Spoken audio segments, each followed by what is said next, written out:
Ito mga katribya po, yung ating mga bulaklak na wala na pong spray. Ayan po. Gaganda naman po yung bukadkad niya. Ito na po kasi mga katribya po yung bulaklak po ng panahon, pero bulaklak pa rin ito ng ating tubig. Dahil wala pa naman po tayo mga farmers po na ulan na nararanasan dito sa amin. Patuloy pa rin po yung init po ng panahon. Tapos yun naman pong ating yung mga bukong mga maliliit.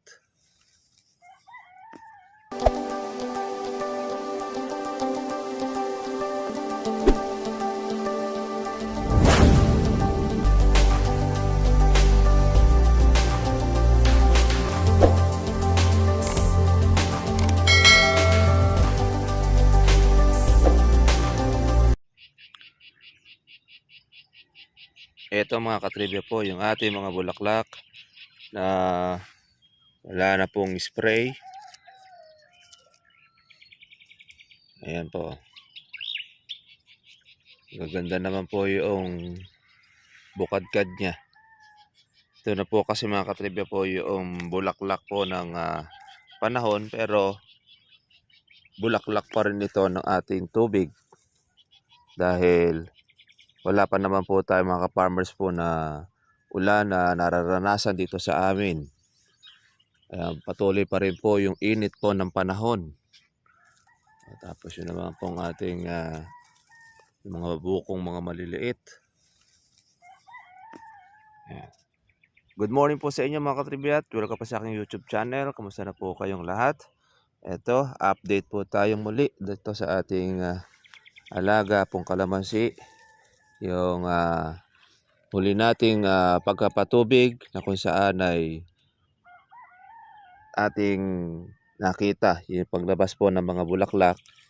Ito na po ngayon at buka na po ang marami mga ka-farmers. Yan, hindi na po natin ito in-spray dahil alam po natin na wala na po gaano pong alaga itong mga bulaklak na ito dahil siya ay panahon ng kalamansi ng ating pang Agosto. Makukuha ito ng ating buwan ng July. Matapos-tapos po ang July, mapipitas po yan yung mga bulaklak natin.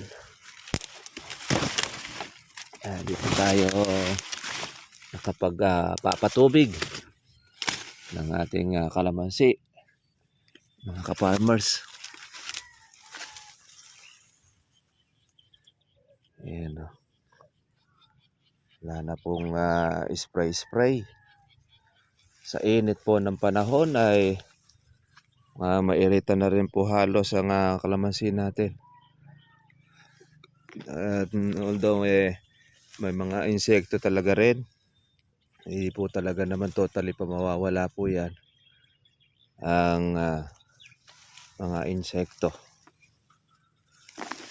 Pero ang ganda naman yan, marami naman po ang magiging okay ang bunga or buo.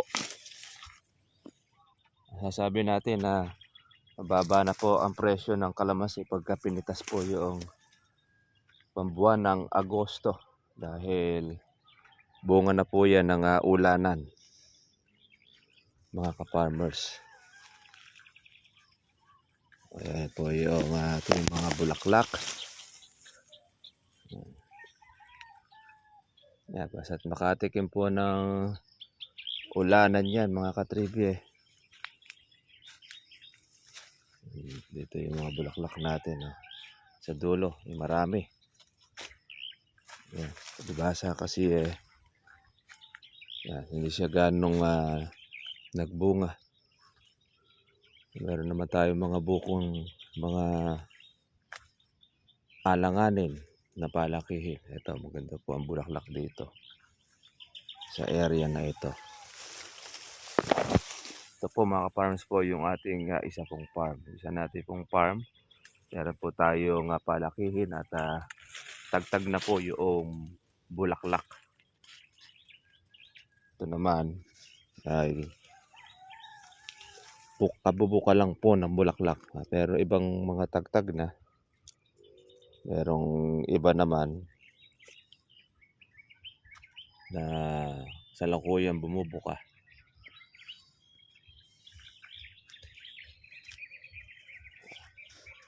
Maganda pa rin po mga ka-farmers ang presyo ng ating kalamansi. Kahapon ay ang kuha rito sa atin ay 2.2, 2.23 ang kuha ng mga ahente. Madaling salita, meron na rin po silang tubo doon. Kaya maganda po mga katribya. Panahon po kasi ng Mayo, maraming okasyon. At saka yung kalamansi po ay agad na agad. Agad na agad ang napipitas. Kaya yung mga maliliit ay nakukuha na rin mga ka-farmers.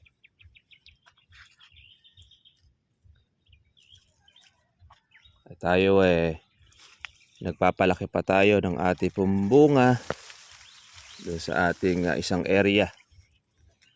Yun naman pong ating batang kalamansi, yung hati kami nila tatay. Mga buwan naman po ng katapusan naman ng July yon. Pwede na po siyang, o katapusan ng June, pwede na po tayo makahalaw doon, makapitas. Mga July, malalaki na po ang bunga ng ating kalamansi. Kaya yung update natin doon sa ating minomonitor na presyo, hindi po masama, napakaganda. Ang ganda ng presyo ng ating kalamansi. Kaya doon sa aking kapatid nakatsyempo ng presyo, nauna siyang nag-alaga. Kulang-kulang nasa mahigit ng 90 kanya napipitas. Ganyan po sa kalamansi, basta matsyempohan ninyo ang ayos na presyo, bawi ka sa iyong mga ginastos sa spray, sa pataba, sa iyong pong patubig. Bunga po kasi yung mga ka-farmers po na pagtaas po ng kurudo. Kaya kailangan talaga meron kang nakaimbak na para sa panggastos mo sa iyong kalamansi. Dahil pag wala ka pong budget or puhunan, mahirap pong mag-alaga. Dahil alam natin malaki po ang maintenance po talaga ng kalamansi. Lalo na kung hindi po alam ng iba ang technique, ang pamamaraan.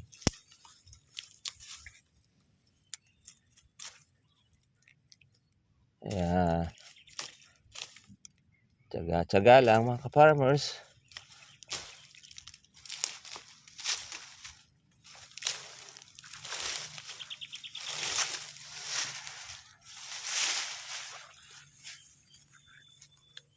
Tuloy-tuloy na alaga.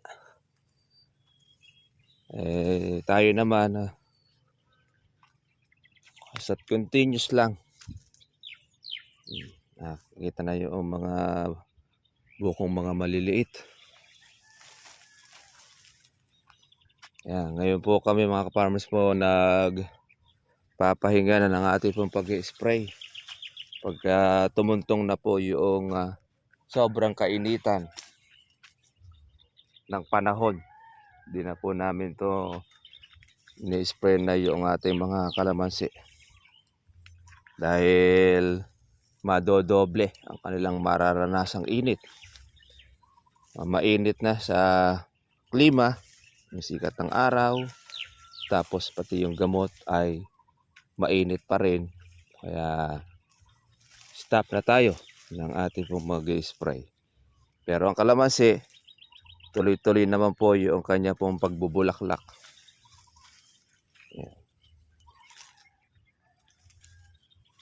Kaya tuloy-tuloy din naman yung kanyang pagbubunga. Ngayon, doon sa mga ka-farmers po natin na nagtatanong kung po pwede pa po bang mag-spray ng kalamansi, eh sa atin naman, kung meron naman po kayong mga sobrang gamot at saka hindi naman natin masasabing wala ng insekto na insect free, pwede pa rin po kayo mag-spray ng kalamansi. Dahil yung iba pong mga wala pong mga bunga ay nag-i-spray pa rin po ngayon. Siyempre, itong mga kasi mga bulaklak na ito, at paano ay may presyo pa rin yan, mga katribya. Baka makakuha natin kahit po yan ay mga 600, 500, yung ating po mga bulaklak na ito, nasusulit na. Hindi na siya kagaya po mga ka-farmers na kagaya ng pag-i-spray na 2 beses sa isang linggo, mga ka-farmers. Dahil mamimenos na tayo ng ating pong gamot. Ang kailangan na lang, patubig. Tubigan na po natin. Dahil mukhang magtatagal pa rito sa amin po yung ulanan. Kulimlim lang po siya ng kulimlim. Pero hindi po nagtutuloy. Ngayon meron pong mga papasok po na bagyo. Yung isa nakapasok pero low pressure lang. Walang pag-asa pong mabuo. At yun naman pong isa naman nasa Pacific Ocean pa. Yan, di rin nila alam kung yan ay magla-landfall. Pero tatawagin daw yung bagyong si Carlos. Yung pangalawang bagyo na papasok po sa Pilipinas. Medyo malayo-layo pa yon. Kaya mahal na talagang ang ating gasto sa ating pagpapatubig sa ating kalamansi. Ang gandahan naman yan ay kada tubig po natin, bulaklak na po siya ng bulaklak. Kaya kahit po umulan naman po ng malakas, hindi na po gaano magbubulaklak ng marami kalamansi natin dahil naunahan na siya ng ating pong pagpapatubig.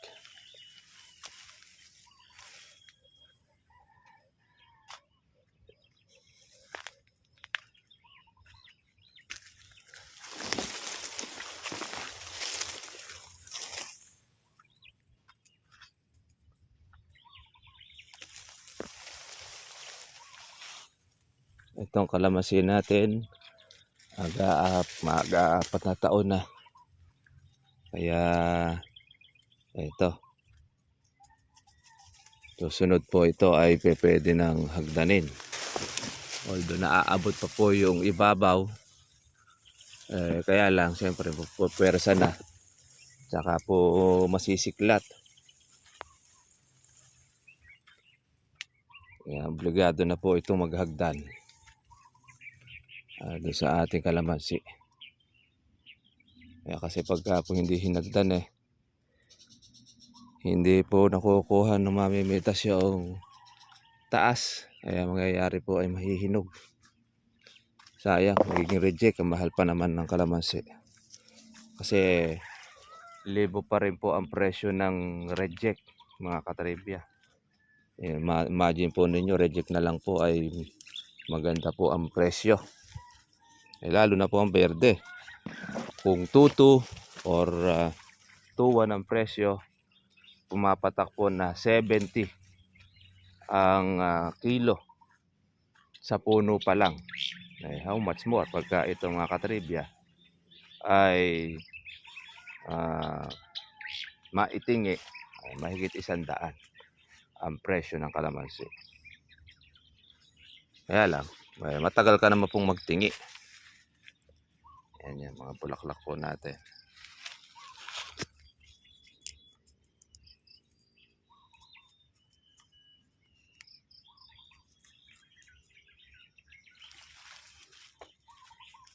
Kaya talaga yung kalaban nating mga harabas hanggang sa huli ay mapanira sa ating mga kalamansi.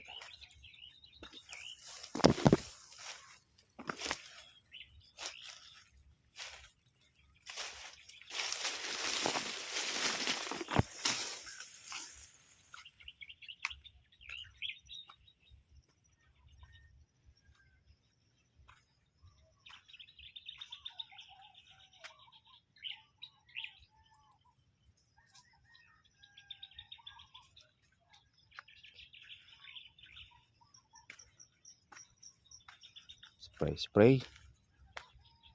Ayan. Yung ating pong kapitbahay naghinto na rin ng spray sa kalamansi. Dahil wala na rin pang maintenance. Saka stop na. Totally stop na ang ating pag-i-insecticide.